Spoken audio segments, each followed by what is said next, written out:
Introducción a la vida devota, parte 3, capítulo 1.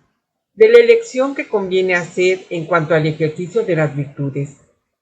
El rey de las abejas nunca penetra en los campos si no va rodeado de su pequeño pueblo, y la caridad nunca entra en un corazón si no lleva consigo todo el séquito de las demás virtudes a las que ejercita y hace trabajar, como un capitán a sus soldados. Pero no las pone en acción ni súbitamente, ni de la misma manera, ni siempre, ni en todas partes. El justo es como el árbol plantado junto a la corriente de las aguas, que lleva su fruto a su tiempo, porque la caridad, al rociar una alma, produce en ella las obras de virtud, y cada una a su debido tiempo. La música, dice el proverbio, es inoportuna en un duelo. Muchos padecen de un defecto, a saber, que cuando emprenden la práctica de una virtud particular, se obstinan en hacer actos de la misma en toda clase de ocasiones, y como aquellos antiguos filósofos, quieren o siempre reír o siempre llorar, y aún se conducen peor cuando censuran o critican a los que no practican siempre aquellas mismas virtudes, tal como ellos lo hacen. Hay que alegrarse con los que están alegres y llorar con los que lloran, dice el apóstol. Y la caridad es paciente, benigna, generosa, prudente, condescendiente. Hay, no obstante, algunas virtudes que tienen un alcance casi universal, que no han de hacer sus actos aisladamente, sino que han de derramar sus cualidades sobre los actos de las demás virtudes.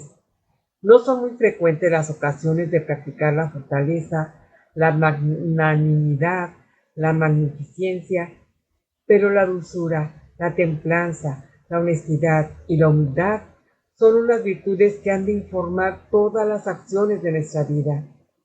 Hay virtudes más excelentes que estas. El uso empero de estas es más necesario. El azúcar es más excelente que la sal, pero el uso de la sal es más frecuente y más general.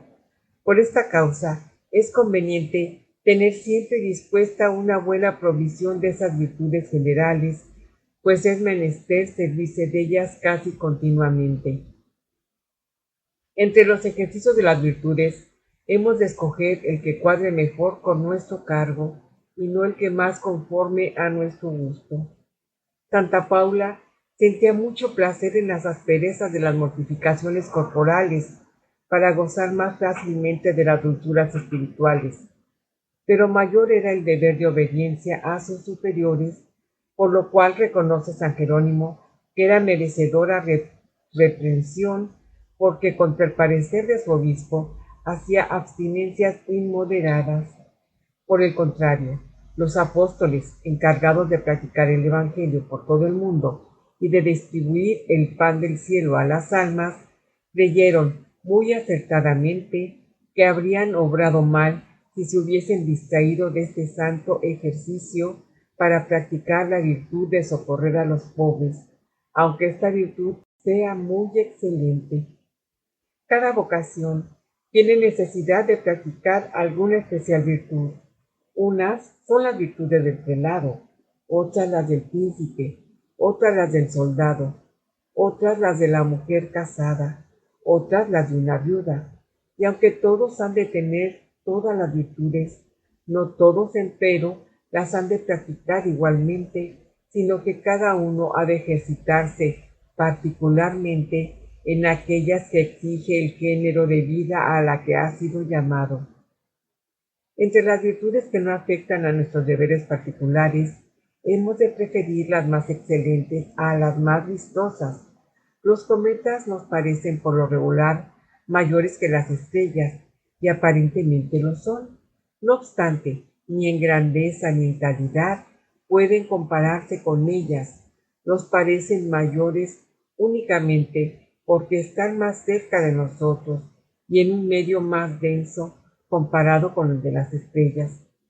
De la misma manera, hay ciertas virtudes que por estar más cerca de nosotros, porque son sensibles y por decirlo así, materiales, son muy apreciadas y siempre preferidas por el vulgo, el cual tienen más la limosna material que la espiritual, el cilicio, el ayuno, el despojo, la disciplina y las mortificaciones del cuerpo que la dulzura, la benignidad, la molestia y otras mortificaciones del corazón que no obstante son mucho más excelentes. Escoge pues, Filotea, las virtudes mejores y no las más apreciadas, las más excelentes y no las más vistosas, las más buenas y no las de más renglón. Es muy útil que cada uno elija un ejercicio particular de alguna virtud, no para olvidar las demás, sino para tener el espíritu más ajustadamente ordenado y ocupado. Una hermosa doncella, más resplandeciente que el sol, regiamente adornada y embellecida y coronada de olivo, se apareció a San Juan, obispo de Alejandría, y le dijo: «Yo soy la hija del gran rey. Si tú puedes tenerme por amiga, te conduciré a su presencia». Entendió el santo que era la misericordia con los pobres lo que Dios le recomendaba, y en adelante se consagró totalmente al ejercicio de esta virtud, por lo que en todas partes se le llamaba San Juan el Limosnero. Eulogio Alejandrino, deseando hacer algún particular servicio a Dios y no sintiéndose bastante fuerte ni para emprender la vida solitaria, ni para ponerse bajo la obediencia de otro, cogió en su casa a un pobre todo él lleno de lepra y deshecho para ejercitar la caridad y la mortificación, y para practicarlo más dignamente hizo voto de honrarle, tratarle y servirle como un criado a su amo y señor.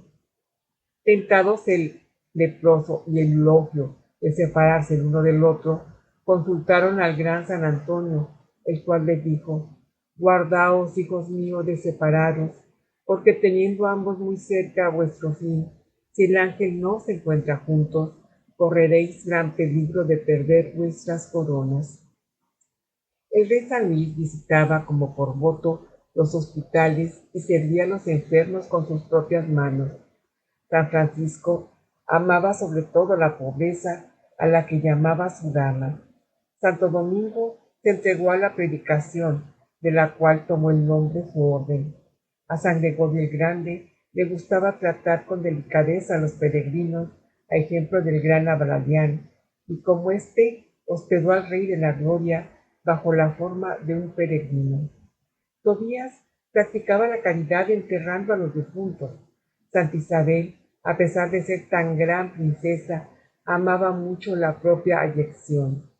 Santa Catarina de Génova, habiendo quedado viuda, se consagró al servicio del hospital.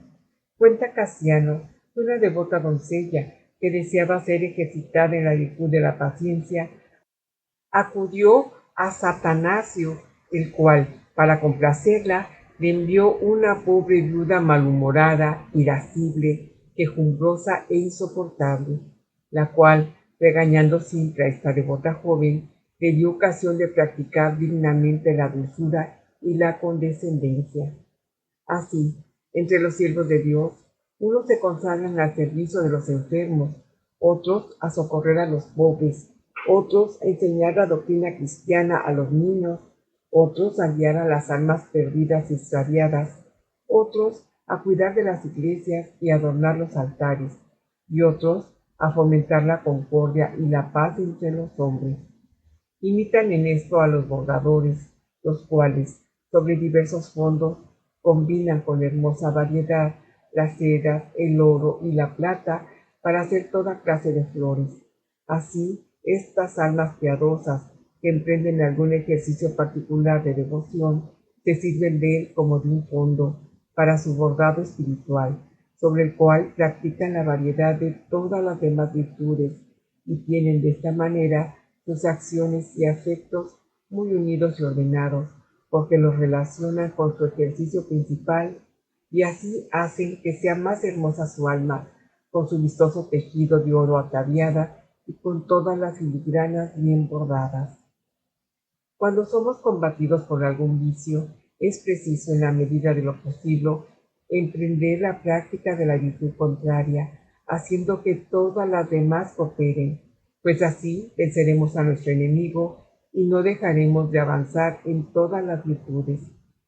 Si me siento combatido por el orgullo o por la ira, será menester que en todas las cosas me incline y me doblegue del lado de la humildad y de la mansedumbre, y que a este fin enderece a los demás ejercicios de la oración, de los sacramentos, de la prudencia, de la constancia, de la sobriedad.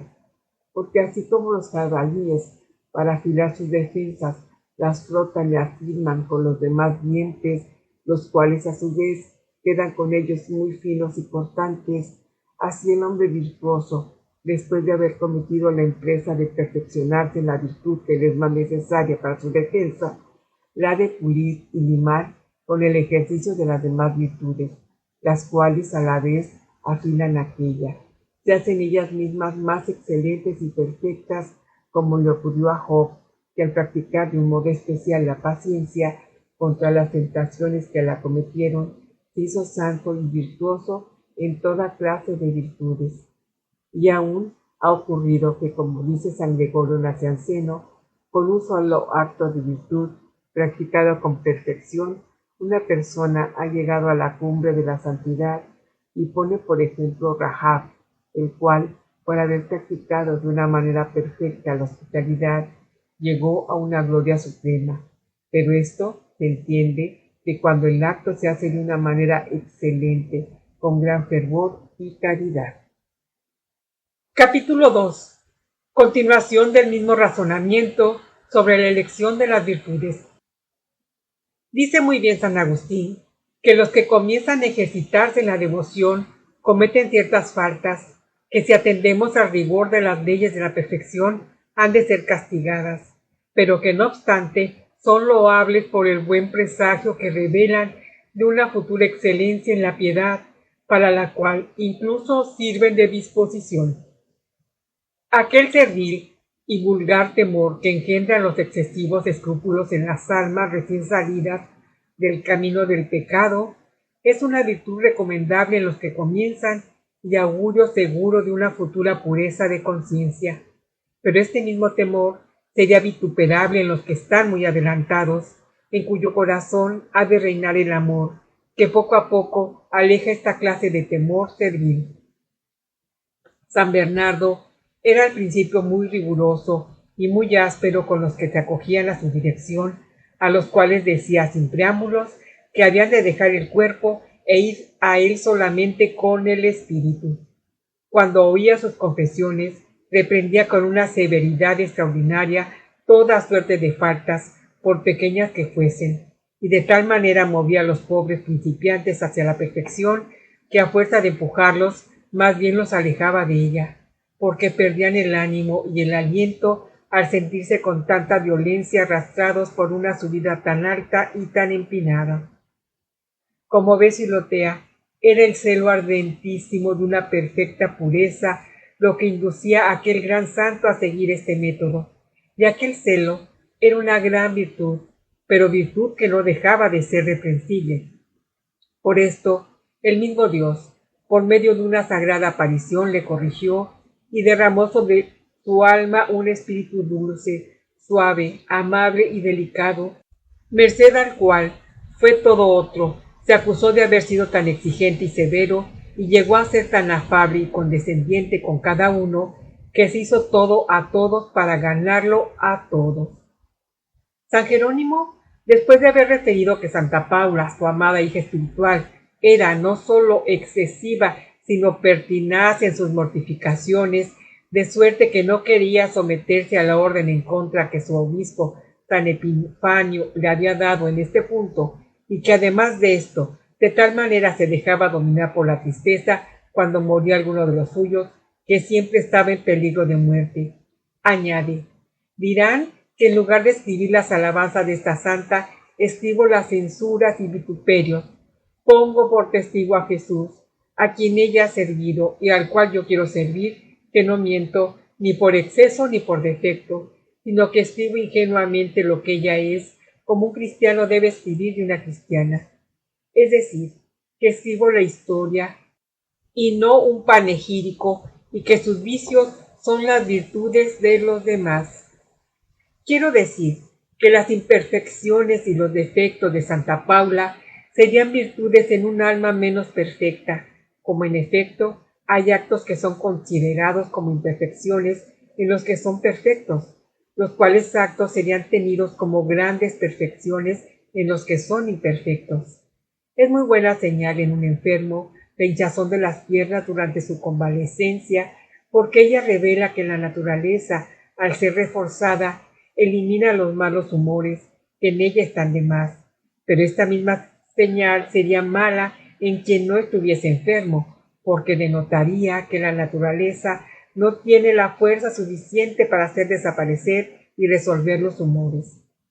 Filotea, hemos de tener buen concepto de aquellos que practican las virtudes, aunque sea con imperfecciones, pues los mismos santos las practicaron con frecuencia de esta manera. Pero en cuanto a nosotros, hemos de tener cuidado de practicarlas, no sólo con fidelidad, sino también con prudencia, y con este objeto hemos de observar con todo rigor la advertencia del sabio.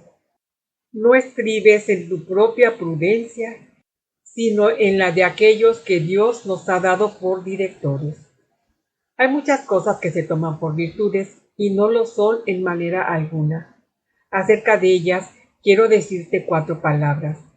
Tales son los éxtasis, los arrobamientos, las insensibilidades, las uniones deificadas, las elevaciones, las transformaciones y otras perfecciones por el estilo de que tratan algunos libros, los cuales ofrecen elevar el alma hasta la contemplación puramente intelectual, a la aplicación esencial del espíritu y a la vida supereminente. Pues bien, Filotea, estas perfecciones no son virtudes, sino más bien recompensas que Dios otorga por las virtudes, o mejor aún, una muestra de los gozos de la vida futura que alguna vez se concede a los hombres, para hacerles desear su total posesión, que sólo se encuentra en el cielo. Por lo mismo, no hay que aspirar a estas gracias, pues no lo son en manera alguna necesarias para servir bien y amar a Dios, lo cual ha de ser nuestro único anhelo. Además, con mucha frecuencia, son gracias que no podemos alcanzar con nuestro esfuerzo y trabajo, ya que más bien son pasiones que acciones que podemos recibir, pero no producir en nosotros.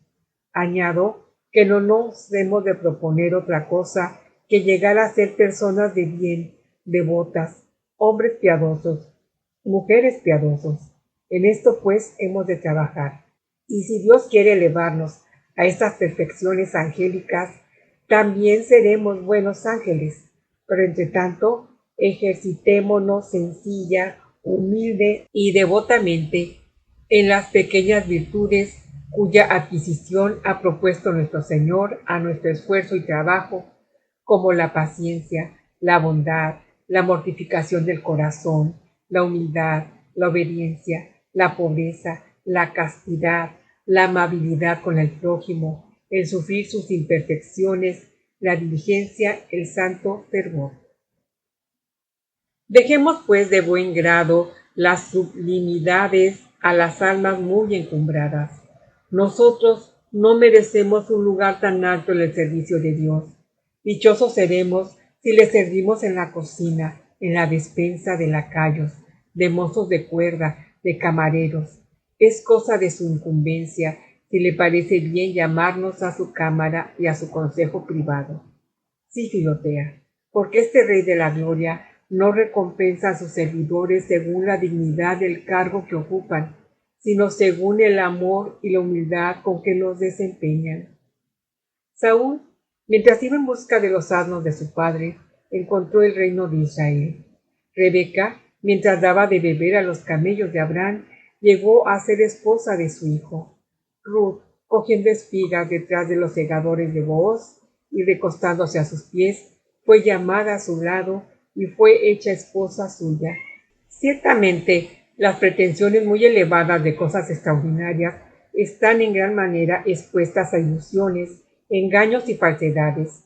Y ocurre algunas veces que los que se imaginan ser ángeles no son ni siquiera hombres de bien, y que en realidad hay más grandeza en las palabras y en los términos que emplean que en el sentimiento y en las obras. No obstante, nada hemos de despreciar ni censurar temerariamente, sino que sin dejar de bendecir a Dios por el encumbramiento de los demás, permanezcamos humildemente en nuestro camino más bajo, pero más seguro, menos excelente, pero más de acuerdo con nuestra insuficiencia y pequeñez. Y si perseveramos humilde y fielmente en él, Dios nos levantará a grandezas más sublimes. Capítulo 3. De la paciencia. Es menester que tengáis paciencia para que, cumpliendo la voluntad de Dios, alcancéis su promesa. Dice el apóstol: sí, porque como había dicho el Salvador, en vuestra paciencia poseeréis vuestras almas. Este es el gran bien del hombre. Filotea, poseer su alma, y conforme es más perfecta nuestra paciencia, más perfectamente también poseemos nuestras almas. Recuerda con frecuencia que nuestro Señor nos ha salvado sufriendo y aguantando, y que asimismo nosotros hemos de conseguir nuestra salvación con los sufrimientos y aflicciones, aguantando las injurias, contradicciones y penas con toda la suavidad que nos sea posible. No limites tu paciencia a tal o cual clase de injurias y de aflicciones, sino extiéndela universalmente a todas las que Dios te envíe o permita que te sobrevengan. Algunos hay que sólo quieren sufrir las tribulaciones que son honrosas, como por ejemplo ser heridos o caer prisioneros en la guerra, ser maltratados a causa de su fe, empobrecerse por algún pleito después de haberlo ganado, mas estos no aman la tribulación, sino la honra que acarrea. El verdadero paciente y siervo de Dios, de la misma manera sufre las tribulaciones vinculadas a la ignominia que las honrosas. Ser despreciado, reprendido y acusado por los malos no es sino dulzura para un hombre de carácter, pero ser reprendido, acusado y maltratado por las personas de bien, por los amigos, por los padres, he aquí donde está el mérito. Es más digna de estima la mansedumbre con que San Carlos Borromeo soportó durante mucho tiempo las públicas reprensiones que un gran pecador, de una orden extremadamente reformada, lanzaba contra él desde los púlpitos, que la paciencia con que toleró los ataques de todos los demás, porque así como las picaduras de abejas escuecen más que las de las moscas, así el daño que recibimos de las personas buenas y la contradicción de que éstas nos hacen objeto son más insoportables que las de los demás. Y ocurre con frecuencia que dos hombres de bien, llenos de buena intención, con motivo de diversidad de opiniones, se causan mutuamente grandes contradicciones y persecuciones. Seas paciente no solo en lo más grande y principal de las aflicciones que te sobrevengan, sino también en lo accesorio y accidental que de ellas se deriva. Muchos querrían soportar algún mal, pero sin sentir la molestia. Poco me importaría, dice uno, haberme empobrecido, si no fuese porque esto me privará de servir a mis amigos, de educar a mis hijos y de vivir de una manera honrosa según quisiera. Y otro dirá: yo no me apuraría si no fuese porque el mundo creerá que esto ha ocurrido por mi culpa. Otro fácilmente se conformaría con paciencia que hablasen mal de él, con tal que nadie creyese al calumniador. Otros quisieran sufrir alguna molestia del mal, pero no todas. No se impacientan, dicen, porque están enfermos, sino porque no tienen recurso para hacerse cuidar, o bien por las molestias que causan a los que le rodean. Mas yo digo, Filotea, que hay que tener paciencia, no solo para estar enfermo, sino también para tener la enfermedad que Dios quiere, donde quiere, entre las personas que quiere y con las incomodidades que quiere, y así de las otras tribulaciones.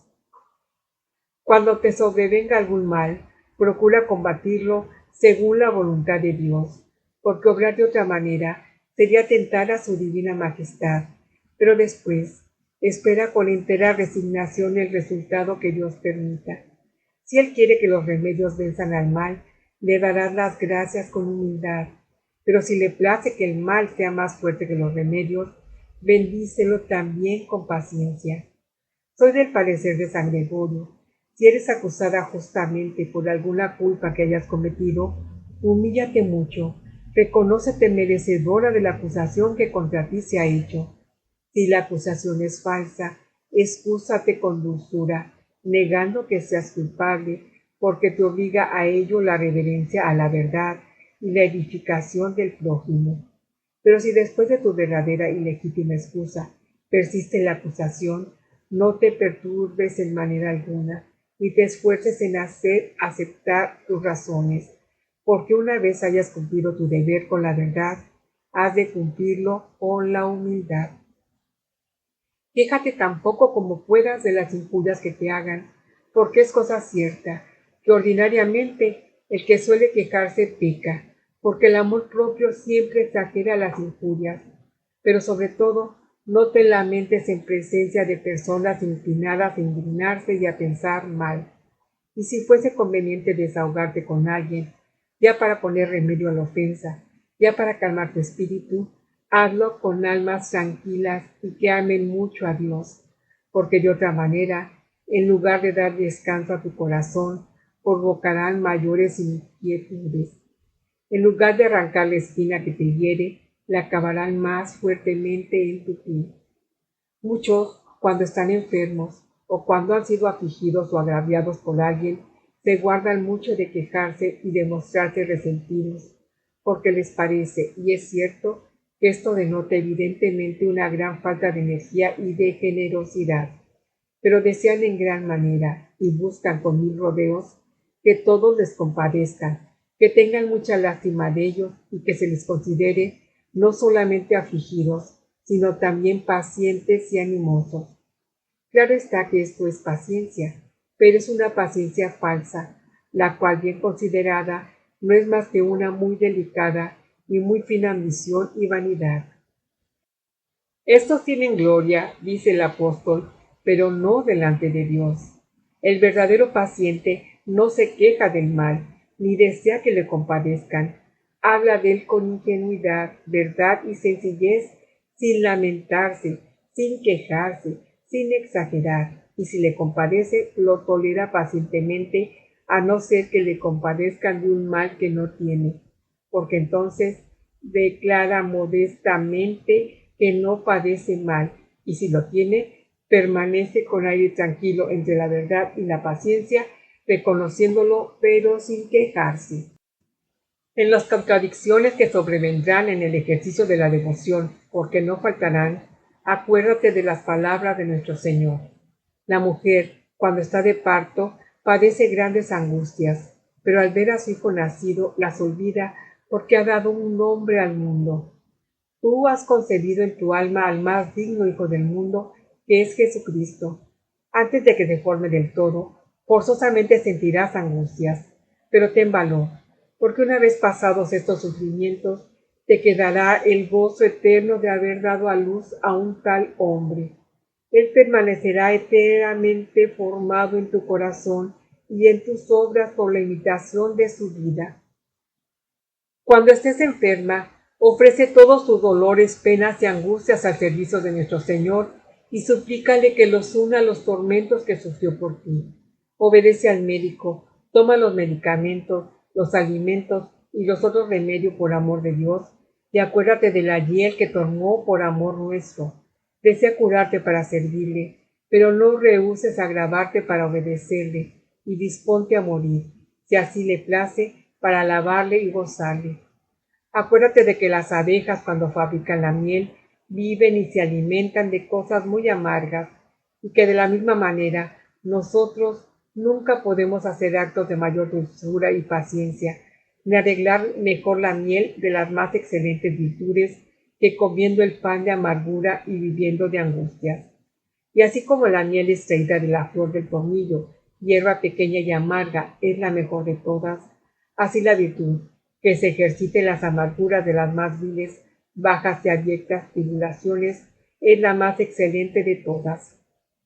Contempla con frecuencia con los ojos interiores a Jesucristo crucificado, despojado, blasfemado, calumniado, abandonado y finalmente saturado de toda clase de angustias, de tristezas y de trabajos, y considera que todos tus sufrimientos, ni en calidad ni en cantidad, no pueden en manera alguna compararse con los suyos, y que jamás padecerás tú por él cosa alguna que equivalga a lo que él ha sufrido por ti. Considera las penas que sufrieron los mártires y las que sufren tantas personas, más graves sin comparación que las que a ti te afligen, y di: ah, Señor, mis trabajos son consuelos y mis penas son rosas comparadas con las de aquellas personas que viven en una muerte continua, sin socorro, sin asistencia, sin alivio, cargadas de aflicciones infinitamente mayores. Capítulo 4. De la humildad exterior. Pide prestado, dice Eliseo, a una pobre viuda, y toma muchas jarras vacías y llénalas de aceite. Para recibir la gracia de Dios en nuestros corazones, es menester tenerlos vacíos de nuestra propia gloria. El cernícalo, chillando y mirando deprisa a las aves, las espanta por una propiedad y virtud secreta que tiene. Por esto las palomas lo aprecian más que a todas las otras aves y viven seguras cerca de él. Así la humildad ahuyenta a Satanás, y por esto todos los santos, y particularmente el Rey de los santos y su madre, siempre han honrado y amado esta digna virtud más que ninguna otra entre todas las virtudes morales. Dicen que es vana la gloria que el hombre se da a sí mismo, o porque no está en nosotros, o porque está en nosotros, pero no es nuestra, o porque está en nosotros y es nuestra, pero no merece la pena de que nos gloriemos de ella. La nobleza del linaje, el favor de los magnates, el aura popular, son cosas que no están en nosotros, sino en nuestros antepasados. Algunos se muestran orgullosos y arrogantes porque cabalgan sobre un bravo corcel, o porque llevan un penacho de plumas en su sombrero, o porque visten lujosamente. Mas, ¿quién no ve en esto que es una locura? Porque si en estas cosas hay gloria, ésta pertenece al caballo, al ave o al sastre, y qué mezquindad no supone tomar prestada la estima a un caballo, a unas plumas o a unos adornos. Otros presumen y se contemplan por unos bigotes muy afilados, por una barba bien cortada, por unos cabellos ondulados, porque tienen las manos finas, porque saben bailar, jugar y cantar, pero no supone mucha pobreza de carácter el querer aumentar el propio valer y acrecentar la propia reputación con cosas tan frívolas y vanas. Otros, por un poco de ciencia que poseen, quieren ser honrados y respetados de todos, como si todos hubiesen de ir a su escuela y tenerlos por maestros. Por esto les llaman pedantes. Otros se pavonean al considerar su hermosura y creen que todo el mundo les hace la corte. Todo esto es extremadamente vano, necio e impertinente, y la gloria que estas cosas tan frívolas reportan se llama vana, estúpida, frívola. El bien verdadero se conoce como el verdadero bálsamo. El bálsamo se prueba echándolo al agua. Si va al fondo y queda debajo, señal es de que es más fino y de más precio.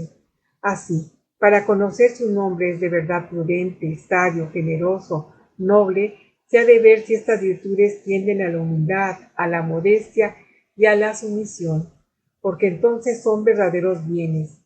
Pero si sobrenadan y quieren aparecer, serán bienes tanto menos verdaderos cuanto más aparentes. Las perlas que se forman o se crían en medio de los vientos y del ruido de los truenos solo tienen la corteza de perlas y están vacías de sustancia. Así también las virtudes y las buenas cualidades de los hombres, forjadas y alimentadas en el orgullo, en la soberbia y en la vanidad, no tienen sino una apariencia de bien y carecen de sustancia, de meollo y de solidez. Los honores, las categorías y las dignidades son como el azafrán que se hace mejor y más abundante cuanto más es pisoteado. Cuando el hombre se contempla, pierde el honor de la belleza. La hermosura, para ser graciosa, ha de ser descuidada. La ciencia nos deshonra cuando nos hincha y cuando degenera en pedantería. Si somos exigentes en lo que se refiere a las categorías, a las procedencias, a los títulos, además de exponer nuestras cualidades al examen, a la discusión y a la contradicción, las envilecemos y las hacemos despreciables, porque el honor, que es una gran cosa cuando es recibido como un don, degenera cuando es exigido, buscado o mendigado. Cuando el pavo real se hincha para verse y levanta sus hermosas plumas, se eriza y muestra por todas partes lo que tiene de poco honroso. Las flores que plantadas en tierra son bellas, se marchitan si son manoseadas. Y así, como aquellos que huelen la mandrágora de lejos y como de paso perciben mucha suavidad, pero si la huelen de cerca y durante mucho rato, se adormecen y enferman, así los honores comunican un dulce consuelo al que los huele a distancia y a la ligera, sin entretenerse ni pararse en ello, pero los que se aficionan y se recrean en ello son en gran manera dignos de censura y vituperio. El deseo y el amor de la virtud comienza a hacernos virtuosos, pero el deseo y el amor de los honores comienza a hacernos despreciables y vituperables. Los espíritus nobles no se entretienen en estas pequeñeces de lugares, de honores, de reverencias. Tienen otras cosas en que ocuparse. Esto es propio de espíritus frívolos. El que puede tener perlas no se carga de conchas, y los que aspiran a la virtud no se desviven por los honores. Claro está que todos pueden permanecer en su categoría y mantenerse en ella sin faltar a la humildad, pero esto se ha de hacer con descuido y sin exigencias, porque así como los que vienen del Perú, además de oro y plata, traen monos y papagayos, porque son baratos y no pesan mucho en la nave, asimismo, los que aspiran a la virtud han de mantenerse en la categoría y en los honores que les corresponden, con tal empero que esto no sea a costa de demasiados cuidados y atenciones, ni nos llene de turbaciones o inquietudes, ni sea causa de disensiones o riñas. No hablo de aquellos cuya dignidad es pública, ni de ciertas circunstancias particulares de las que pueden seguirse notables consecuencias, porque en esto es menester que cada uno conserve lo que le pertenece, pero con una prudencia y discreción que esté hermanada con la caridad y la cortesía. Capítulo 5. De la humildad más interior. Pero tú, Filotea, deseas que te conduzca más adelante por el camino de la humildad, pues todo lo que te he dicho es más bien prudencia que humildad. Ahora, pues, iremos más allá. Muchos no quieren ni se atreven a pensar y a considerar las gracias que Dios les ha hecho en particular, temerosos de sentir vanagloria y complacencia, en lo cual ciertamente se engañan, porque como dice el gran doctor Angélico, el verdadero medio para alcanzar el amor de Dios es la consideración de sus beneficios. Cuanto más lo conozcamos, más le amaremos, y como que los beneficios particulares mueven más que los comunes, deben ser considerados con más atención. A la verdad, nada puede humillarnos tanto delante de la misericordia de Dios como la consideración de sus beneficios, ni nada puede humillarnos tanto delante de su justicia como la multitud de nuestros pecados. Consideremos lo que Él ha hecho por nosotros y lo que nosotros hemos hecho contra Él, y así como pensamos minuciosamente en nuestros pecados, pensemos también minuciosamente en sus gracias. No hemos de temer que lo que Dios ha puesto de bueno en nosotros nos hinche, mientras tengamos bien presente esta verdad, que nada de cuanto hay en nosotros es nuestro.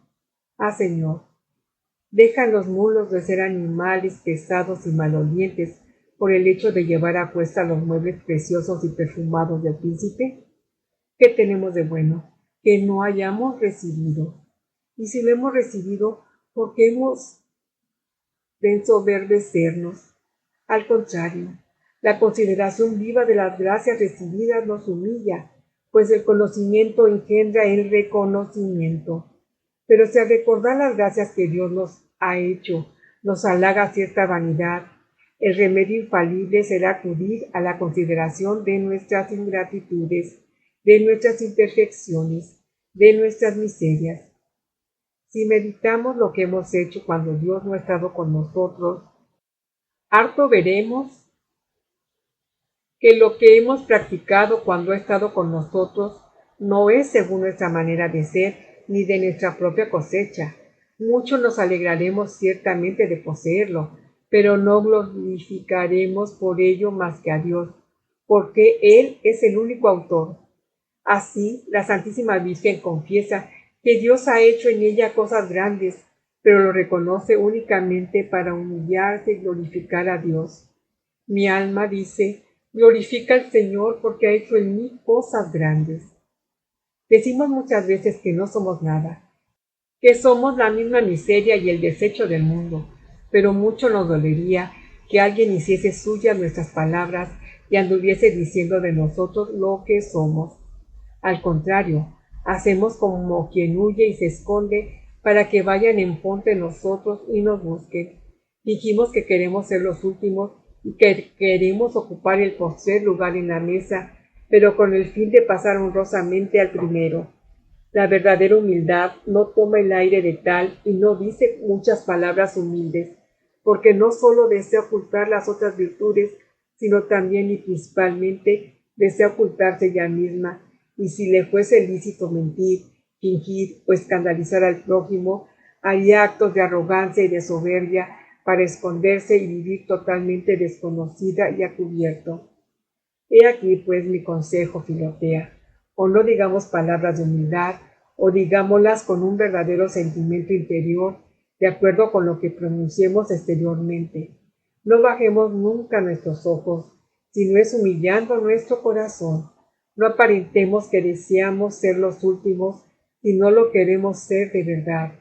Concepo tan general esta regla, que no hago ninguna excepción, únicamente añado que a veces exige la cortesía que demos la preferencia a aquellos que evidentemente no la tendrían. Pero esto no es ni doblez ni falsa humildad, porque entonces el solo ofrecimiento del lugar preferente es un comienzo de honor. Y puesto que no es posible darlo todo entero, no es ningún mal darle su comienzo. Lo mismo digo de algunas palabras de honor o de respeto, que en rigor no parecen verdaderas, pero lo son, con tal que el corazón de aquel que las pronuncia tenga intención de honrar y respetar a quien las dice, porque aunque ciertas palabras signifiquen con algún exceso lo que decimos, no faltamos al decirlas cuando la costumbre lo requiere. Es verdad que además de esto, quisiera yo que nuestras palabras se ajustasen en la medida de lo posible a nuestros afectos, para practicar siempre en todo la humildad y el candor del corazón.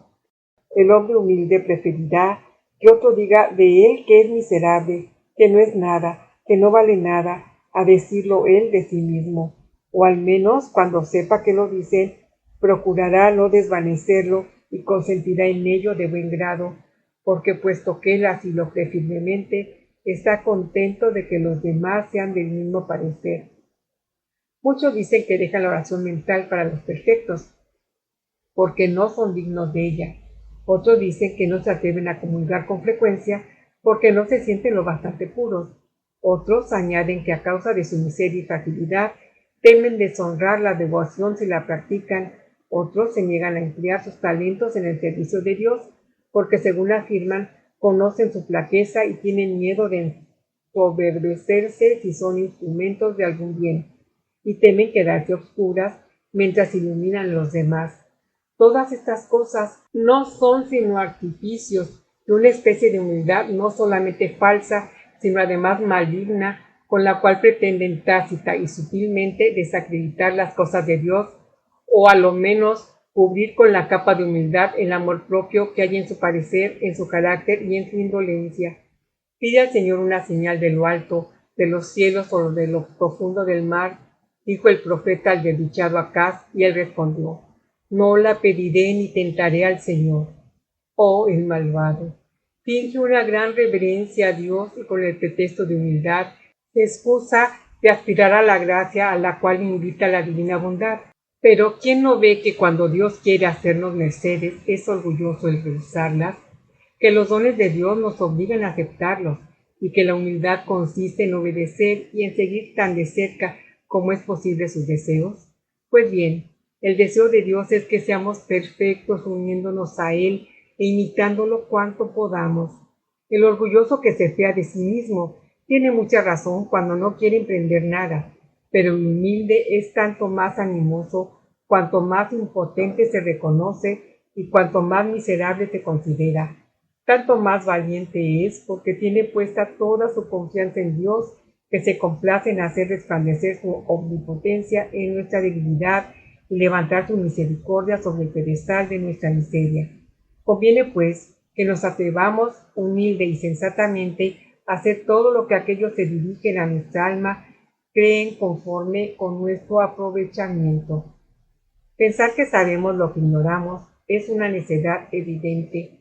Querer sentar plaza de sabios en lo que no conocemos es una vanidad intolerable. En cuanto a mí, no quisiera ser el sabio en lo que sé, ni tampoco hacer el ignorante. Cuando la caridad lo exige, se ha de comunicar sinceramente y con dulzura al prójimo, no sólo lo que necesita para su instrucción, sino también lo que le es útil para su consuelo, porque la humildad que esconde y encubre las virtudes para conservarlas, las hace, no obstante, aparecer cuando la caridad lo exige para aumentarlas, engrandecerlas y perfeccionarlas. En esto se parece a aquel árbol de la isla de Tilos que por la noche oprime y mantiene cerradas sus bellas flores rojas y no las abre hasta que sale el sol, de manera que los habitantes de aquella región dicen que estas flores duermen de noche. Asimismo, la humildad cubre y oculta todas nuestras virtudes y perfecciones humanas y nunca las deja entrever si no es obligada por la caridad, la cual, siendo como es una virtud no humana sino celestial, no moral sino divina, es el verdadero sol de todas las virtudes sobre las cuales siempre ha de dominar, por lo que la humildad que daña la caridad es indudablemente falsa. Yo no quiero ni hacer el necio ni hacer el sabio, porque si la humildad me impide hacer el sabio, la simplicidad y la sinceridad me impiden hacer el necio. Y si la vanidad es contraria a la humildad, el artificio, la afectación y la ficción son contrarias a la simplicidad y a la sinceridad.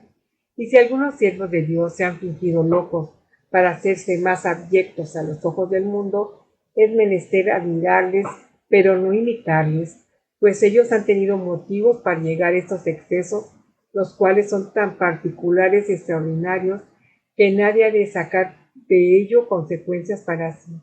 Y en cuanto a David, si bien danzó y saltó delante del arca de la alianza, algo más de lo que convenía a su condición, no lo hizo porque quisiera parecer loco, sino que sencillamente y sin artificio hizo aquellos movimientos exteriores en consonancia con la extraordinaria y desmesurada alegría que sentía en su corazón.